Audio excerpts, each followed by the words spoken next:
आप सभी से अनुरोध है कि इस चैनल को अधिक से अधिक संख्या में सब्सक्राइब करें, लाइक करें और बेल आइकन दबाएं, जिससे अधिक से अधिक लोगों के पास ये चैनल की सूचना पहुंच सके। आज के इस एपिसोड में हम आधुनिक भारत के इतिहास अध्याय 13 वीडियो 17 के अंतर्गत भारतीय परिषद अधिनियम 1861 की चर्चा करेंगे। 1861 में 1858 में के एक अधिनियम पारित किया गया। इस अधिनियम के द्वारा भारतीय शासन पर ब्रिटेन का सबसे पहले नियंत्रण की व्यवस्था की गई। भारत के प्रशासनिक व्यवस्था में इस अधिनियम द्वारा कोई महत्वपूर्ण परिवर्तन नहीं किया गया था। शासन व्यवस्था में परिवर्तन के लिए समय समय पर आगे अधिनियम बनाए जाते रहे।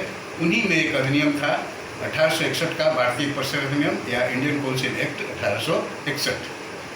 1857 के विद्रोह का एक प्रमुख कारण यह भी था कि शासकों और शासितों के बीच वास्तविक संपर्क नहीं था।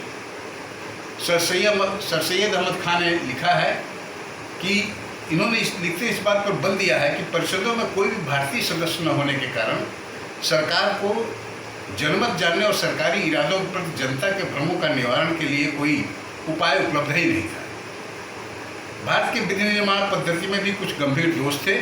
संपूर्ण ब्रिटिश भारत के सभी विषयों के संबंध में कानून निर्माण की शक्ति गवर्नर जनरल के विधान परिषद को ही प्राप्त थी, लेकिन पर्याप्त समय और स्थानीय परिस्थितियों के ज्ञान के अभाव में यह कार्य ठीक प्रकार से नहीं हो पाता था। इसलिए 1861 के अधिनियम की आवश्यकता पड़ी। इस अधिनियम की मुख्य धाराएं क्या थी? उपरोक्त कारणों से ब्रिटिश संसद ने 1861 का एक अधिनियम पारित किया। इस कानून से सर्वप्रथम भारतीयों को विधायी कार्य के लिए कार्यकारिणी परिषदों की सदस्यता प्रदान करने की बात की गई। डॉक्टर रामानंद अग्रवाल ने इसे उदार निरंकुशता या बेनवोलेंट डिस्पोटिज्म की नीति का आरंभ कहा है, क्योंकि इस अधिनियम में विरोधाभास था। एक तरफ तो शासन अनुत्तरदायी बना रहा और दूसरी तरफ भारतीयों को प्रशासन में से संयुक्त करने का प्रशासन ने प्रयास किया। इस अधिनियम के प्रमुख प्रावधान निम्नलिखित थे। पहला, गवर्नर जनरल की शक्तियों और कार्यकारिणी परिषद के गठन में परिवर्तन। 1861 तक गवर्नर जनरल की कार्यकारिणी परिषद में गवर्नर जनरल और प्रमुख सेनापति को छोड़कर केवल 4 सदस्य ही होते थे। 1861 के इस अधिनियम के द्वारा 5वें सदस्य की व्यवस्था की गई। इसकी योग्यता के संबंध में कहा गया कि वह कानून व्यवसाय का ज्ञाता होना चाहिए। यह भी व्यवस्था की गई कि परिषद की बैठक किसी अन्य प्रांतों में जब होगी तो वहाँ का गवर्नर भी इस परिषद में शामिल होगा। इसके अतिरिक्त सदस्य के रूप में भाग लेगा। सदस्य के रूप में वो गवर्नर जनरल के परिषद को कार्य को सुचारू रूप से चलाने के लिए नियम बनाने का आदेश भी दिया गया। इसी के अंतर्गत आगे चलकर कैनिंग ने विभागीय पद्धति का शुभारंभ किया। दूसरा, केंद्रीय विधान परिषद से संबंधित परिवर्तन। कानून निर्माण के त्रुटियों को दूर करने के लिए विधायी कार्य हेतु सर्वोच्च परिषद में 6 से 12 के बीच अतिरिक्त सदस्यों की व्यवस्था की गई।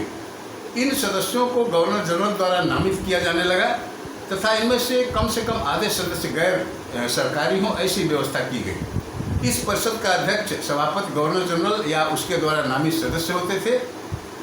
इनके अनुपस्थिति में साधारण सदस्यों में जो सबसे ज्येष्ठ सदस्य होते थे वो सभापतित्व कर सकता था। सभापति को निर्णायक मत देने का अधिकार था। गवर्नर जनरल को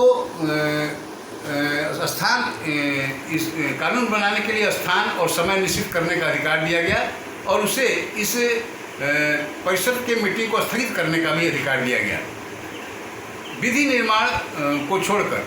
निर्माण को छोड़कर परिषद के कार्यकारिणी पर कोई नियंत्रण प्राप्त नहीं था।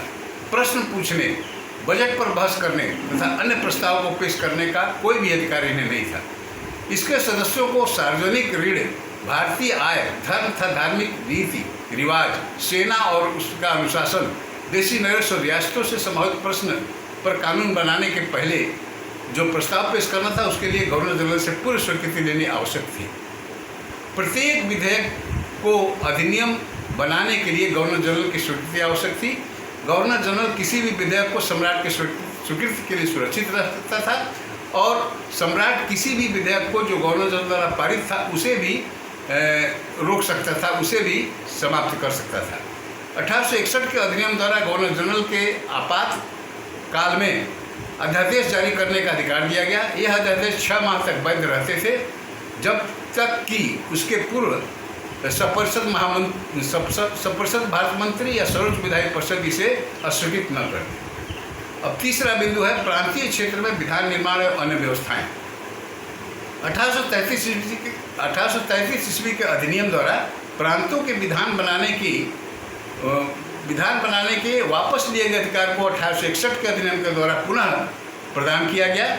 इस व्यवस्था है प्रांतों के कार्यकारिणी परिषद का विस्तार कर यह निश्चित किया गया कि प्रांतीय अधिवक्ता के अतिरिक्त 4 से 8 के बीच अन्य सदस्य गवर्नर जनरल द्वारा परिषद के लिए नामित किए जा सकेंगे, जिनमें से आधे गैर सरकारी सदस्य होने चाहिए। नामजद सदस्यों की अवधि 2 वर्ष रखी गई। सभापति को निर्णायक मत देने का अधिकार दिया गया। प्रांतीय विधान परिषदों को बिना गवर्नर के अनुमति के प्रांतीय आय के संबंधित किसी भी प्रकार का विधेयक प्रस्तुत करने का अधिकार नहीं दिया गया। प्रांतीय अधिनियम पर गवर्नर ही नहीं अपितु गवर्नर जनरल की भी स्वीकृति आवश्यक मानी गई। इस प्रकार के स्वीकृति अधिनियम के द्वारा सम्राट द्वारा स्वीकृत भी किया जा सकता था। गवर्नर जनरल को बंगाल, उत्तर पश्चिम प्रांत और पंजाब में भी विधान परिषदें स्थापित करने का अधिकार दिया गया। इसके अतिरिक्त गवर्नर जनरल को इस उद्देश्य से नए प्रांतों की स्थापना करना और उनमें लेफ्टिनेंट गवर्नर नियुक्त करने की शक्ति मिली। अब इस पूरे अधिनियम के 1861 अधिनियम का मूल्यांकन करते हुए भी हम देखें तो इस अधिनियम का महत्व इस बात में है कि इस अधिनियम द्वारा सर्वप्रथम भारतीयों को विधि निर्माण के क्षेत्र में कार्य करने का अवसर मिला। बम्बई और मद्रास के गवर्नरों के लिए भी विधान परिषदों की व्यवस्था पर प्रांतीय सरकारों की विधि निर्माण का पुनः अधिकार दिया गया। विभागीय पद्धति, अध्यादेश शक्ति, गैर सरकारी सदस्यों के साथ विधायी परिषदें आदि ऐसी व्यवस्था की गई जिससे ऐसी प्रशासकीय व्यवस्था को जन्म दिया जो भारत में ब्रिटिश शासन के अंत तक चलता रहा। इस अधिनियम के कुछ प्रमुख दोष थे। पहला, गैर सरकारी सदस्यों के नामजदगी की व्यवस्था। गैर सरकारी सदस्यों को निर्वाचित न करके नामजद किया जाता था। ये गैर सरकारी सदस्य देशी नरेश, अति धनवान व्यक्ति या अवकाश प्राप्त सरकारी अधिकारी होते थे जो सरकार की नीति या पक्ष का विरोध नहीं कर सकते थे। यह किसी भी रूप में संपूर्ण भारतीय जनता के प्रतिनिधित्व नहीं थे। इस संदर्भ में लॉर्ड डफरिन ने कहा था कि अपने आप मनोनीत, अपने आप नियुक्त किए गए और इसलिए अविश्वसनीय भारतीय सदस्यों द्वारा भारत का प्रतिनिधित्व सर्वथा व्यर्थ था। दूसरा, संगठन या कार्य व्यवस्थापिका की भांति नहीं था। कानून द्वारा स्थापित विधायी परिषदें अपने संगठन या कार्यों के दृष्टि से व्यवस्थापिका थी। ये तो व्यवस्थापिका ही नहीं थी, ये तो कानून निर्माण की समितियां मात्र थी। यह भी ऐसी समितियां जिसके माध्यम से कार्यकारिणी व्यवस्थापन के संबंध में आवश्यक सहायता और सलाह प्राप्त कर सकती थी।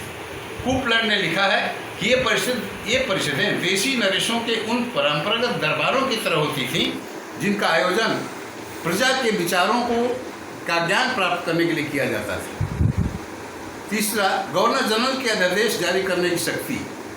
इस अधिनियम के द्वारा गवर्नर जनरल को अध्यादेश जारी करने का अधिकार देकर के उसके अधिकार में वृद्धि कर दी गई। ऐसी स्थिति बना दी गई तो वह अपनी इच्छा और स्वार्थों से मनचाहे कानून का निर्माण कर सकता था। यह भारतीय हित में अच्छा नहीं था। इस अधिनियम के अनेक दोष होने के कारण भारतीयों को संतुष्ट नहीं कर सका है और शीघ्र ही इसमें सुधार की मांग की जाने लगी और आगे चल के 1909 में एक नए संविधान की संरचना की गई। धन्यवाद। तो अब छोटे प्रश्न देख लें। इस अध्याय में जो छोटे प्रश्न बन सकते हैं वो पहला प्रश्न है, भारतीय शासन पर ब्रिटेन के नियंत्रण की व्यवस्था किस वर्ष आरंभ की गई? 1858 के अधिनियम के द्वारा व्यवस्था की गई। दूसरा प्रश्न है, किस एक्ट के द्वारा सर्वप्रथम भारतीयों को विधायी कार्यों के लिए कार्यकारिणी परिषदों में सदस्यता दी गई? तो इसका उत्तर है 1861 के एक्ट के द्वारा सर्वप्रथम भारतीयों को सदस्यता दी गई। तीसरा प्रश्न है, किस एक्ट के द्वारा गवर्नर जनरल के कार्यकारिणी परिषद में 5वें सदस्य की व्यवस्था की गई? तो इसका उत्तर है 1861 के एक्ट के द्वारा 5वें सदस्य की व्यवस्था की गई। अगला प्रश्न है 1861 के एक्ट द्वारा विधायी कार्य सर्वोच्च परिषद में कितने अतिरिक्त सदस्यों की व्यवस्था की गई? इसका उत्तर है 6 से 12 के बीच अतिरिक्त सदस्यों की व्यवस्था की गई। पांचवा है 1861 के अधिनियम द्वारा प्रांतीय कार्यकारिणी परिषद के गठन में क्या परिवर्तन हुए? प्रांतीय अधिवक्ता के अतिरिक्त 4 से 6 सदस्यों को गवर्नर द्वारा नामित किए जाने लगा। तो आज की चर्चा में इतना ही। बहुत बहुत धन्यवाद। अगले एपिसोड में मिलेंगे। बहुत बहुत धन्यवाद।